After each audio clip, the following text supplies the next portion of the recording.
It's day 19, walking the Hexatetraglyph. My name's Colin, and we are on a 27-day walking contemplative journey across this oracle board sitting here in front of me. This is what I call the Hexatetraglyph. In the first video of this series, I explained some of the basics on how to use it, but essentially, you start in the center and you move one position per day. Each day you use an astrological chart to come up with ideas for a journaling prompt, a question, or a theme.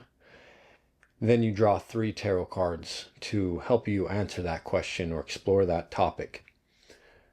On the 27th day, you've run out of tarot cards because 26 times 3 is 78. So drawing 3 cards every day makes you use every card in the deck. 27th day, the moon has traveled through the entire zodiac on your travel. It takes the moon 27.3 days to do that. And now you have reached a destination. There are 64 destinations on the board. Each one has a hexagram on it, which is a symbol from the ancient Chinese oracle, the I Ching. So that will give you some wisdom, some advice, an ancient symbol to reflect on that sort of summarizes and analyzes your whole journey.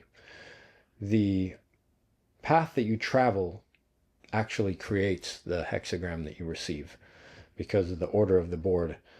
It works almost like a calculator. So today we're on position 19. We're over here on S, position S. So we've moved down along this first pathway, which gave us a yin line in our hexagram. Then we moved left, which gave us another yin line in our hexagram. If you move up or right, you get a yang line. So we know our first 2 lines are yin. And now we're on S. We're going to find out today whether we have another yin line or a yang line for our third hexagram line. This gives us our trigram. The first 3 lines give us our lower or inner trigram. There are 8 trigrams in the I Ching. Right now we can either have earth or mountain. That's our 2 options based off of the way that we've traveled. So they're both trigrams built with the 2 lower lines yin. And in the case of earth, the third one would also be yin. With mountain, the third line would be yang.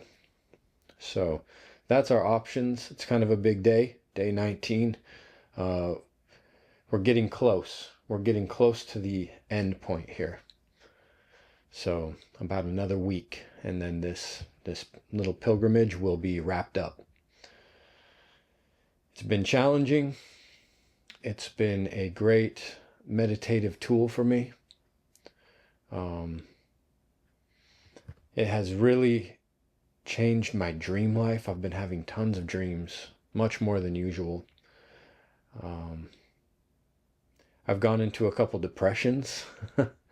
Just certain tarot card setups with astrological arrangements has made me have these moments where I came to realize errors that I've made and harm that I've caused, you know. But I've also gotten some good advice and some encouragement on how to deal with some of the issues that I deal with. I think while you travel the pathway, it's a preparatory system. It's there for purification. It's there to bring up topics that you can be working on and working through so that when you finally get to a destination and you open the I Ching, you're ready to receive that wisdom. The pilgrimage, the reason why I call it a pilgrimage is because you're headed towards an oracle. You're thinking of the I Ching like a sage, like a wisdom keeper. And when you finally are able to receive that wisdom, you have been preparing your mind and your heart for an entire month using all kinds of archetypal imagery and writing in your journal, considering memories and goals and successes and errors and your personality. Who knows? And maybe the environment that you're in. But you've been working on all of that. You've been stirring it up. And that's really the aim with the tarot part. Yes, sometimes you can get some good definitive answers, but you've really brought up a lot of unconscious material, and it's there on the surface, so that when you do consult the I Ching and you do get that final analysis, there's some salient, there's some applicable pieces of wisdom that you say, oh, this is because of these topics I've been dealing with. I see why this is my recommendation. All right, so that's kind of my little summary as we're wrapping up our third pathway here. And I'm going to go ahead and draw 2 planets now, which we do every day. All right, so wow, these 2 have been just almost like a daily occurrence, it feels like, recently. Mars and the Sun. Red is Mars, yellow is the Sun. Mars is still in Libra. Absolutely brutal to me for some reason. I don't know if that is the most difficult astrological setup for me personally, but it really challenges me. I'm going to put that in the Yang position. That's the upper side of the pathway. So on the upper position S, and then the Sun I'll put down here on the lower S. Yes, the Sun in Virgo being yin is a little strange. That's how I've drawn this combination, I don't know, 3 times or something already. That's how I've been kind of interpreting it.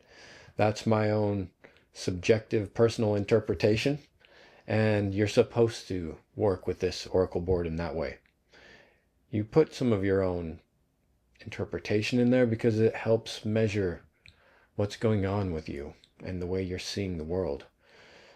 It's not just pure random chance. This has to do with some decision making on your part. So Earth is not Earth, sorry, the Sun is down here in the yin side. Okay, so with that I have to choose which planet I want to work with. Another subjective decision.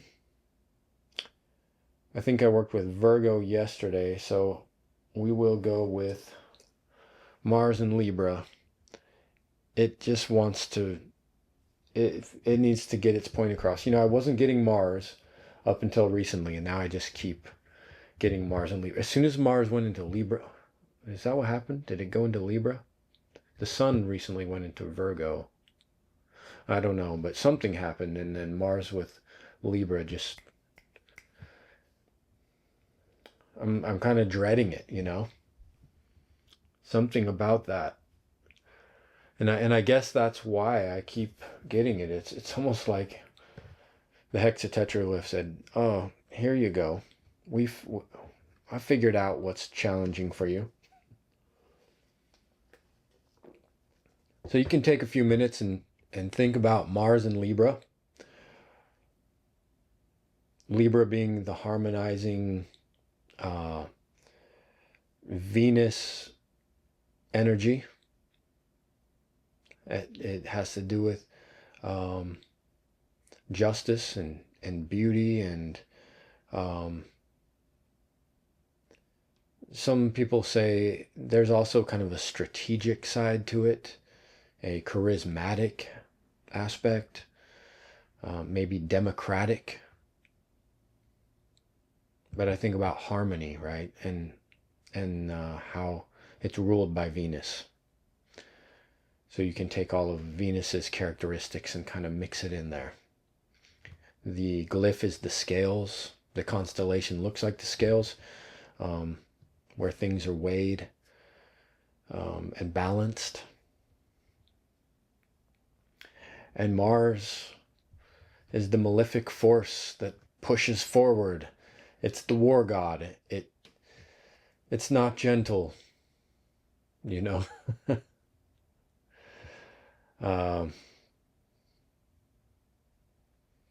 I think of it as my inner rage and anger that sometimes comes out, and that's why it's challenging for me, because I feel like this whole system has been making me face that part of my personality. And I do have, in my tropical zodiac, I have Mars right on my ascendant, just right there. And in my life, I would tolerate certain conditions. Things I didn't agree with, things that I might want to speak out against in all kinds of ways. And I found myself in different organizations I belong to and in situations that I would bite my tongue all the time. And I got older in my 40s, and I started to become a person who wouldn't tolerate much at all, which surprised me. Now I've been trying to work on this pathway, you know, and I'm trying to be as open about that as I can, you know. It's a little humiliating to even admit it. So is what I think the images coming to my mind is like a volcano. It's, you know, there's different types of volcanoes. There's the type in Hawaii that just lets out some lava, has a flow, and it never really tends to, knock on wood, blow up and cause huge devastation, right? I mean, sometimes the flows get somewhat bad, but it's not the Mount Vesuvius or Mount St. Helens kind of situation where, you know, cities get destroyed instantly and everything just is gone in a certain vicinity because it blows up so big all at once.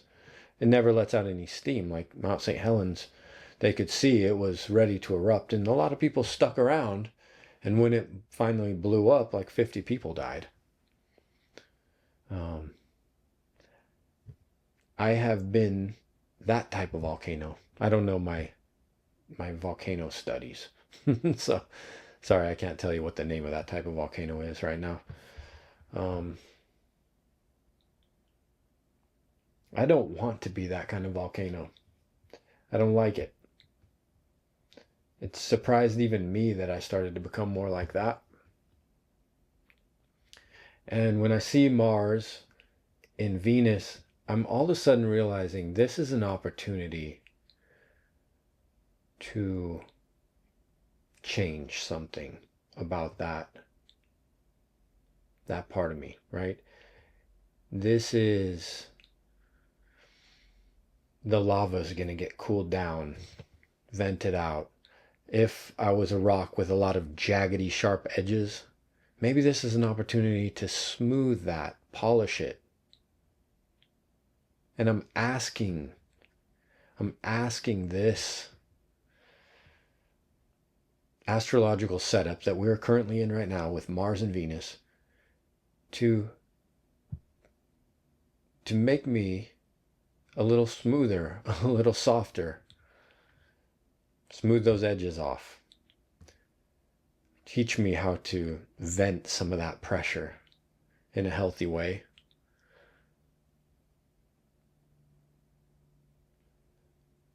So that I can trust myself in social situations instead of shutting myself in and being, I don't think I should really be around people until maybe I get a little older or calm down or whatever this is, you know, whatever this cynical kind of me is. How do I change that? And I've been saying this over and over again, and I'm sorry, but this is what is coming up out of the psyche. This is the topic that won't go away. And the astrological setup is making sure of that. So I want to draw 3 cards. If you haven't come up with a topic yet, you can hit pause, but I want to draw 3 cards and get a story, or I want to get a practical method, a strategy even. Libra has to do a strategy a lot. I want to have a strategy on how to smooth those edges, how to vent some of that pressure in my social life so that I'm more confident in my interactions. If that's possible. If that's possible.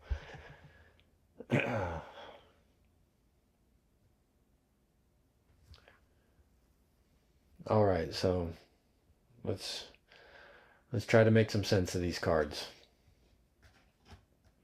Queen of Cups. Yesterday I had the Queen of Swords. Knight of Wands. And an Ace of Swords. Wow, that's an interesting spread there. Let's see if I can find a story in this. The Queen of Cups. Intuitive and emotional and wise. A mature leader who uses their... It's the mature feminine leader.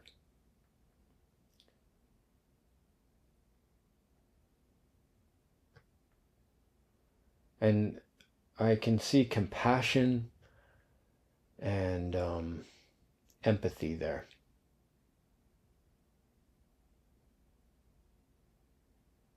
It's one of my favorite cards, really. I've identified quite a bit with the Queen of Cups and the Queen of Swords. I've seen the Queen of Cups be an INFJ. When I've taken the personality test, it says I'm an INFJ. But when I see the Queen of Swords, I relate to it so much that I don't know. It's both of these cards are somehow related to my personality type. But I think maybe when I was younger, I was more Queen of Cups. And then as I've gotten older, maybe I relate to the Queen of Swords quite a bit. And I grew up around girls and women, you know. I can a lot of times speak with women easier than with men.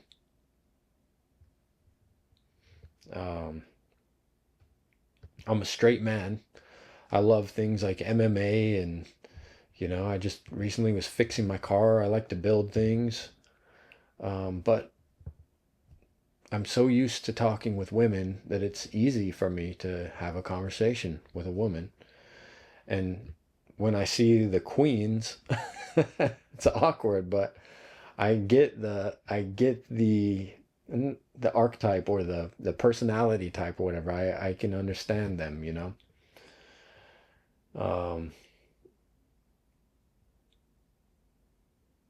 You know, I used to just be so empathetic. I still am. In a lot of ways I am, but half the time I find myself being more concerned for dogs than people anymore. I see a stray dog, I pull over, I pick it up, I get fleas, I take the thing to, you know, I find a shelter. My wife's, why are you bringing another dog home? Why are you always bringing dogs home? But we've done some good things for some dogs, and that makes me happy. But I think the world has made me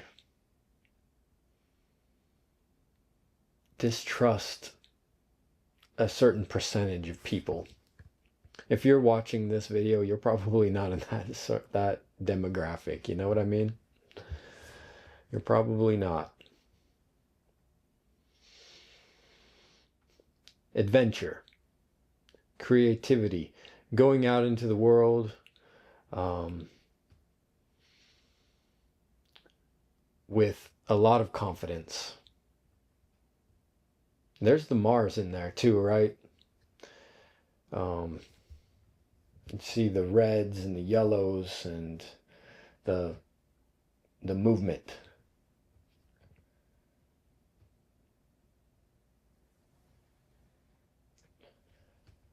And then the intellect of the Ace of Swords. Another ace in my third position. This might be the fourth ace, but I think every ace that I've gotten has been in this third position right here. They feel like gifts. I mean, it's uncanny that I got another ace in that position. So how do I tie this together? Well, I look at the central card as going out of my house, going out to, I've been talking about getting back into some sort of tradition, into a group, into, even if it's just therapy, but maybe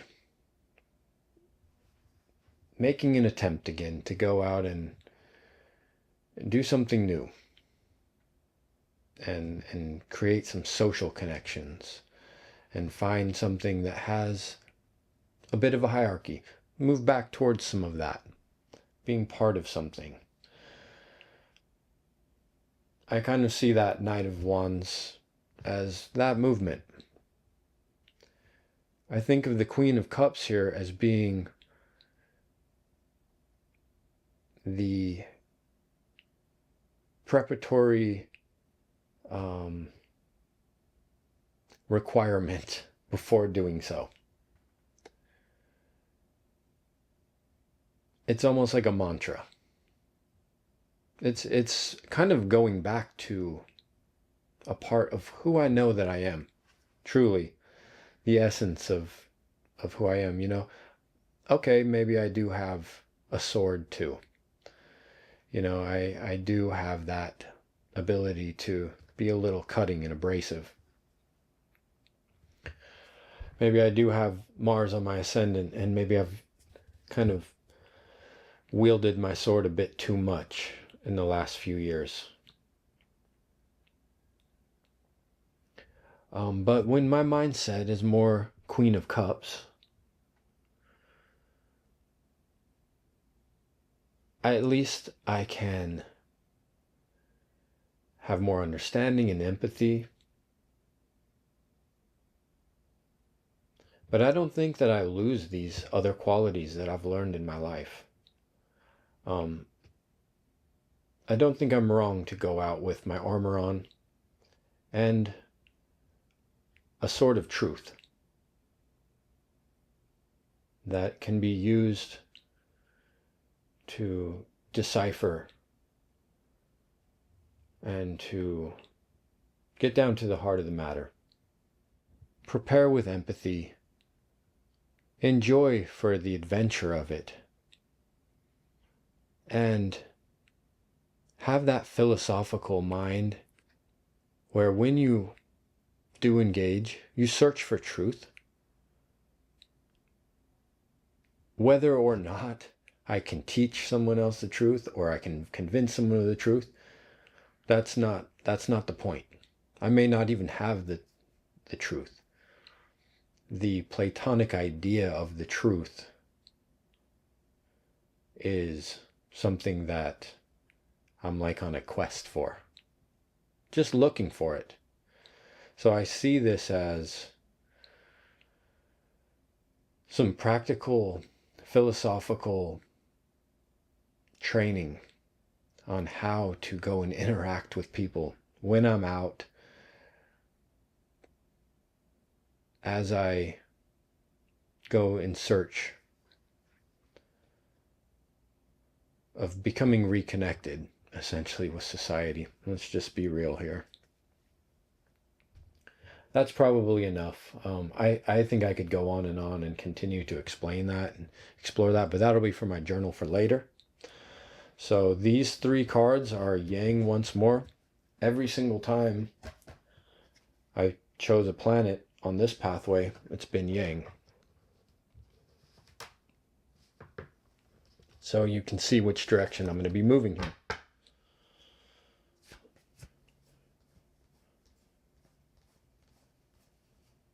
"12 Yang cards." And so with that, Tomorrow we will be on T, up here with the mountain. We made it to the mountain. I had these little trigram paintings custom made for me from an artist on Etsy. I was thinking about making some cards out of them so I could do I Ching readings with cards. But I just use them, I draw them. If I want to do an I Ching reading, I just reach in and grab two. I put these, I have a whole set of them over here. So I'll put the mountain up here so we can see it. I just put those in a bag and I reach in and pull two out and there we go. You know, I have a hexagram. So that's how I've been using those. What this means though, as far as the game goes, is now that we know we're on mountain, there are 8 possible hexagrams left out of this whole board. So I know one of these hexagrams is going to be our destination. And we have about a week left to find out which one it's going to be. Mountain. Stillness. Stubbornness.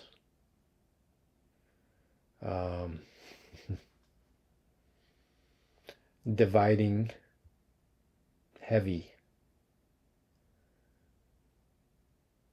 Trying to think of some of the associations. It has to do with the earth. It's the opposite of thunder, where the thunder is what initiates, the mountain is what stops. So I made my way to that mountain. I don't want to make too much of that yet because there's still different possibilities here. We don't know what the upper trigram will be. We know the inner or the lower trigram is mountain, but we have 8 possibilities still left. So we will make more sense of it in about a week from now. But as what we do know is we've moved yin, yin, yang. And each pathway is getting shorter and shorter. So I'm excited to find out what happens next. Most likely I'll just get Mars and Libra again tomorrow. I don't know. But with that, we'll wrap it up. Remember, you can buy these hexatetraglyphs on Etsy. I sell them there. I make them with a small table saw, with a pen plotting machine. I use a silver uniball pen. I can also use gold if you'd rather. You can leave me a note.